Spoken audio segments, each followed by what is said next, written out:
Dibrig tú go díon nó chánig tú go dí an chathair seo, fuair his neart taithí agus d'urbar de chud scileanna. I ngacháte éigean tú, fecinn tú rud éige na chabhraigh tú a thógáil, ach inis tá tú ag féchant ar an todhchaí, agus beidir go bhfuil tú ag smaoinemh ar an áit as a dagan tú. In éireann, tastaíonn pleanálathe, siúnéirí, ploméirí, díanadóirí, inaltóirí, altíirí, banistóirí láithreáin agus níos móhain. Tastaíonn túhain, le do chud scileanna agus taithí go léir, chun cabhrúlinn na mílte tithe a thógáil. Tá an domhan tóga agat, a níos tar arás agus tógan teach a thóg tú.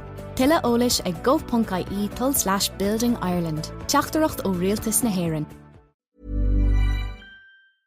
This episode is brought to you by Paranormal Playback, a new podcast where hosts Shar, Mel and Laura recap the spooky and entertaining world of paranormal reality TV. Each week they take a fresh look at popular shows like Ghost Adventures and Kindred Spirits, blending humour with insight as they pull apart what's happening on screen. The three of them are a mix of believers and skeptics, which makes for really fun conversations, sometimes leaning into mystery, other times asking the questions viewers might be thinking themselves. With their background in creative production, they know how these shows are put together, so they're great at pointing out the moments that feel real versus the ones that might be more for the cameras. And their segment, This Old Haunt, digs into the true crime side of paranormal investigations, separating fact from fiction. With Halloween coming up, it's the perfect time to add something spooky, funny and a little addictive to your playlist. For even more spooky, ghostly, paranormal content with a humorous spin, go check out Paranormal Playback.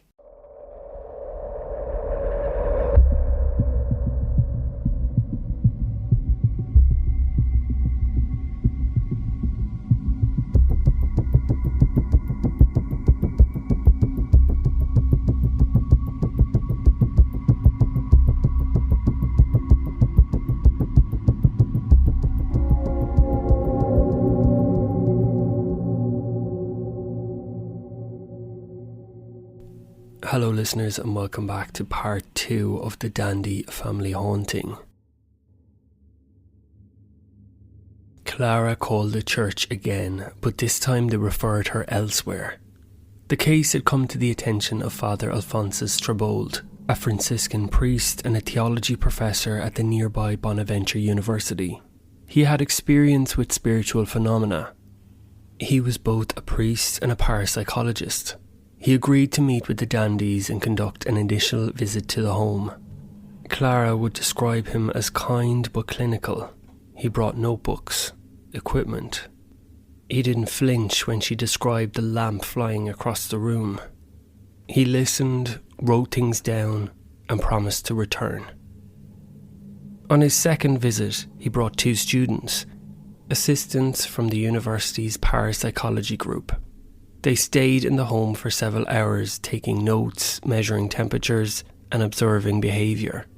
But at one point, while standing in the kitchen, one of them reportedly turned pale and asked to leave.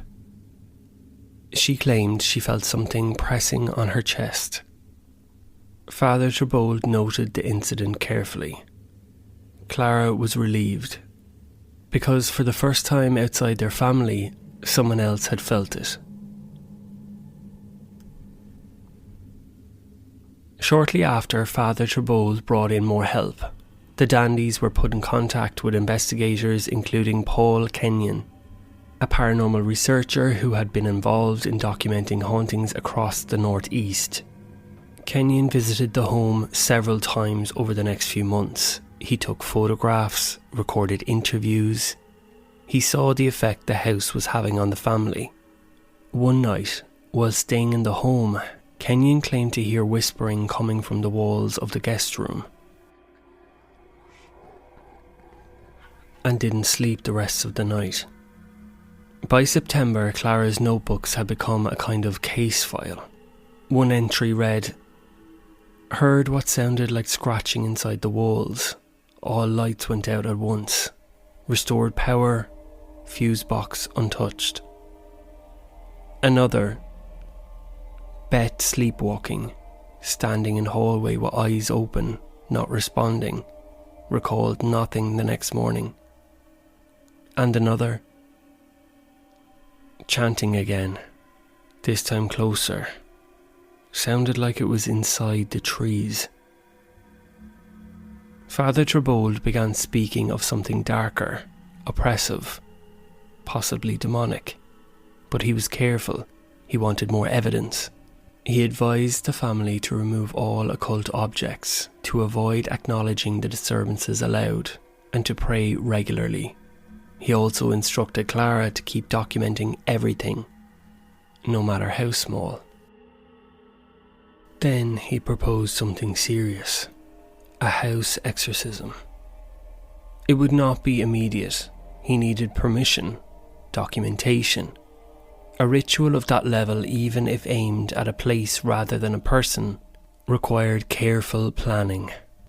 He warned them that it might not work and that whatever they were dealing with had been there a long time. While their preparations were underway, Clara tried to keep the family functioning. She cooked, she cleaned, she walked from room to room reciting rosaries, sometimes aloud. At night, she kept a small crucifix beneath her pillow. But the house was no longer simply active. It was aggressive. Phil, once steady and unmoved by fear, began to change. He grew more withdrawn, more irritable. One evening, while sitting alone in the living room, he claimed to see a dark shape dart across the hallway mirror. He described it as low to the ground and fast. When Clara asked what it looked like, he said only, "It looked back at me." The children became restless. Objects now moved in plain view. Books slid from shelves. A bowl flew off the top of the refrigerator. Doors slammed even when held open by heavy chairs. Beth said she heard a voice whisper her name while brushing her hair. And their son Michael told Clara that sometimes the walls made noises like they were breathing. Clara stopped correcting them, stopped soothing. She had no more explanations, just prayers. Then, in early October, Clara's third notebook disappeared. She had left it on the nightstand. She had written in it that morning. By afternoon, it was gone. The entire family searched. Every room, every drawer, every shelf. It was never found. She began a fourth notebook. This time, she kept it hidden in the cupboard under the sink. Later that week, Father Alphonsus called. He was ready. The exorcism would take place in mid-October. It would not be easy, and it would not go as planned. Saturday, October 13th, 1973. On this date, Father Alphonsus Trebold returned to the house on McMahon Road. This time he wasn't alone. He arrived with a small group. His university research assistants and a fellow priest, and several local investigators, including Paul Kenyon. According to Clara, there was even a television crew from New York City present to document the event. No one knew what to expect, not even Father Trebold. He had prepared for weeks, petitioned the church, and drafted the formal prayers. But this wasn't a possession of a person. This was a possession of a house. The family had spent the night before in fear. Clara barely slept. She sat at the kitchen table reading and rereading the notes in her fourth notebook. The children stayed downstairs in sleeping bags. Phil paced from room to room in silence, unplugging every lamp, checking the doors, checking again. By late morning, the group gathered in the living room. Father Alphonsus wore his stole and carried the Roman ritual in his hands. He moved with calm determination. Clara described the air in the house that day as heavy, like something pressing down from the ceiling. One of the assistants felt dizzy within minutes of entering. A crucifix had been placed above every door, Holy water had been prepared in multiple bowls. The priest began with a blessing of the home, moving room to room. He sprinkled holy water, murmured prayers, and made a sign of the cross over windows and door frames. The dandies followed quietly. As he entered the master bedroom, the lights flickered, though no one had touched a switch. Then came the formal rite. Standing in the living room, Father Alphonsus began the Latin prayers of exorcism. His voice was steady, loud. The room was silent except for his words. For the first several minutes, there was nothing unusual, only tension. Then it began. First, the knocks, loud, hollow and deliberate, came from inside the walls. They started in the living room, then moved to the kitchen, the hallway, then upstairs. Clara said it sounded like something trying to get out, or something mocking them from inside. Then the cold swept in. The temperature dropped sharply. Breath was visible in the air. One of the investigators' thermometers confirmed the room had dropped below 50 degrees Fahrenheit in under 3 minutes. A vase in the hallway tipped over and shattered. Someone screamed. The house seemed to tighten. Floors creaked under no weight. The stairs groaned. From somewhere in the walls came what sounded like a low growl, guttural and pulsing. Several of the students refused to continue and were escorted outside. But Father Alphonsus kept going. Clara stood behind him, clutching a rosary so tightly that later she noticed her fingers were bruised. Phil said nothing. He stared into the hallway, unmoving. Then the chanting began. It came from outside, or maybe from the trees, or maybe from nowhere. A low murmur of dozens of voices, layered and indistinct, rising and falling like waves. Paul Kenyon described it as a sonic hallucination. But multiple people heard it at the same time. No one could find the source. The ritual lasted nearly an hour. Then, as suddenly as it began, the noise stopped. The temperature rose, the light stabilised, the air felt lighter. Father Alphonsus closed his book. He looked at Clara and said only, "It's done." For the first time in months, the dandies felt silence that didn't threaten. That night, they all slept.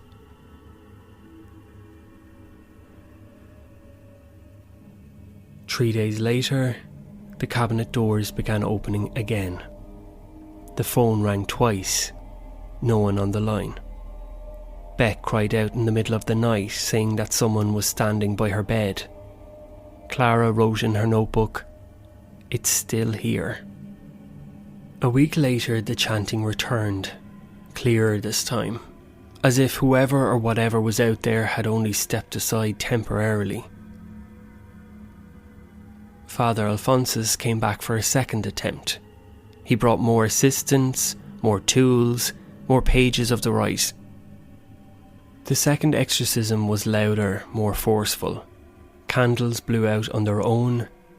The mirror in the upstairs hall cracked, no one near it. And most disturbing of all, someone said that they saw a figure in the back field during the ritual, a woman in white. After that second attempt, Father Alphonsus met with the family in private. He told them the words that Clara would remember for the rest of her life. "I don't believe it can be removed. Whatever is here was here before you, and it wants to stay." There was no third attempt. The church did not authorise another. The dandies were left with no answers. Clara wrote less in her notebook after that. Not because things had stopped, but because she had stopped hoping to fix them. November 1973. The house on McMahon Road had stopped pretending. It no longer waited for nightfall to make itself known. Activity now came in the daytime. Objects moved, doors slammed, voices whispered from vents and closets. Clara's journals, once filled with careful documentation, had become chaotic. Her handwriting changed. More entries ended with phrases like, "It was watching me," or "No one believes this." Beth started sleepwalking again. Only this time she was found outside, barefoot in the cold, standing at the edge of the woods. Michael developed stomach pains that no doctor could explain. One of the boys began stuttering in his sleep. Another refused to speak at all during daylight hours. Phil began spending longer hours away at work. He came home late, drank more. He was no longer the calm, logical man who brushed off cold drafts and creaking floors. Clara would find him awake at 3 a.m. staring at the hallway. He never said what he saw. It was nearly midnight when Clara woke to the sound of whispering just outside her bedroom.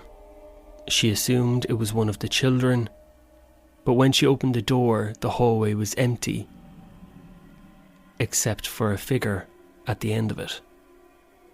A woman, pale, hair hanging down in wet strands. A white gown that clung to her body like a burial shroud. Clara blinked. The woman didn't. The next morning, Clara packed a bag. She didn't leave. Phil told her they couldn't afford to abandon the house. Their savings were gone. They had sunk everything into the farmhouse. The car had repairs. Winter was coming. They had nowhere to go. Clara said, "We won't survive winter here." Meanwhile, the phone continued to ring. Objects continued to fall. The house made noises that Clara swore were words. Just beneath the threshold of hearing, her rosary beads snapped one morning while she was praying. A crucifix in the children's room was found upside down. And the chanting, always the chanting, returned with more force, now accompanied by other sounds. Metal clinking, something being dragged across wood, and something what sounded like boots crunching gravel in the middle of the living room. Then came the incident with the invisible hand. Clara was reaching for the kettle when she felt it, cold and firm, close around her wrist. She screamed, dropped the kettle and fell back. There was no one in the kitchen, but her wrist bore a perfect red imprint in the shape of fingers. In her notebook she wrote, "It touched me. It knows I see it. We are not guests here. We are prey." That was the last full entry. 2 days later, the family left for good. They didn't announce it. They didn't tell friends or neighbours. They simply packed up what they could carry, loaded the car, and drove away. Clara later said she didn't remember most of that day, just the sound of gravel under the tyres and the house growing smaller in the rearview mirror. The house remained quiet for a time, but not empty. After the Dandy family left in late 1973, the house on McMahon Road sat silent for months. From the road, it looked like it always had. 2 stories of weathered white siding, an uneven porch, a sloping roofline swallowed by trees. But anyone who had ever been inside knew the truth. The house was still awake. Clara never returned. She later said she believed that if she stepped foot on the property again, the presence would follow her home. Phil refused to speak about the house at all. The children grew up. Some forgot. Some never did. But others came. The dandy's departure didn't end the activity. It only marked the beginning of a larger story. Paranormal investigators, drawn by the reports and Father Trebold's involvement, began visiting the property more frequently. The Catholic Church declined further comment. No further exorcisms were attempted. Paul Kenyon remained deeply involved. Over the next decade, he published You Know They're Here, a detailed account of the family's ordeal and the investigations that followed. His documentation included interviews, photographs, and dozens of first-hand accounts. He maintained that something truly unexplainable had occurred in that house, and possibly still was. In the years following, new residents attempted to live there. Most didn't stay long. Some reported the same classic phenomena: unexplained footsteps, cold spots, disembodied voices. One man claimed to have seen a woman in a white dress standing in the front yard, motionless just before dawn. Others complained of nightmares, feelings of dread, and the distinct impression of being watched. Some tenants never made it through the first month. By the 1990s, the house was essentially abandoned, overgrown, crumbling in places, but still intact in others. Local legend kept it alive. Teenagers snuck onto the property at night. The surrounding community referred to it with a kind of nervous respect as the Hinsdale house. In 2000, the house changed hands again. Each new owner came with different intentions, some to restore, others to investigate. But stories didn't stop. Electronic equipment failed unexpectedly, strange figures appeared in photographs. Multiple psychics claimed the property sat at a kind of energetic crossroads, a place where things moved more freely between worlds. In 2005, the house was purchased by Daniel Klass, a paranormal investigator born in western New York. Klass restored the building and reopened it, this time as a site for controlled investigations. Under Klass's stewardship, the Hinsdale house became a destination. Paranormal teams from around the world came to stay the night. Television shows including Paranormal Lockdown and Ghost Asylum filmed episodes there. Visitors report the same chilling sounds the dandies heard in the 1970s. Chanting from the woods, footsteps upstairs, female apparitions, shadows in the corners. Some report being scratched, others faint. A few leave in the middle of the night and never return. One investigator described the air in the upstairs hallway as thick, like walking into a pool of grief. Another said the house knows when you doubt it. As of today, the Hinsdale house remains active. Clara Dandy passed away in 2016. In her final interview, she said, "I never wanted attention. I wanted help.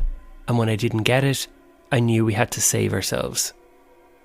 She believed until the end that the house had chosen them, that their suffering had been personal, not random. Paul Kenyon still believes that too. And the house on McMahon Road still stands, white paint peeling, surrounded by trees, still quiet, most days. Long before the Dandy family ever laid eyes on the farmhouse, the land beneath it had history. In local legend, the surrounding McMahon Road was once home to Native American settlements, though formal archaeological records are limited. Some locals claim the woods behind the house were used for ceremonial rituals. Others speak of a burial ground that was disturbed during early settlement. None of this is conclusively documented, but in a haunting, truth and folklore often blur. One claim that persists is the hanging tree, a large dead oak that stood behind the house until the early 1980s. Neighbours whispered that it had been used for executions possibly in the 1800s. Clara once mentioned the tree in her notes. She said Beth refused to go near it, claiming that it would make her feel like somebody was watching from above. When the tree was eventually struck by lightning and fell, some believe the activity in the house worsened in its absence. There are other stories too. A nearby property owner claimed that in the 1940s a man had gone missing in the woods and was never found. Another said a family who lived on McMahon Road before the Dandies also experienced strange occurrences, but left quietly, and their names were never made public. What is known beyond speculation is that the house has never held a family for long. I guess some places are marked not by death, but by presence. And the Hinsdale house, tucked away on a gravel road in western New York, is one of those places.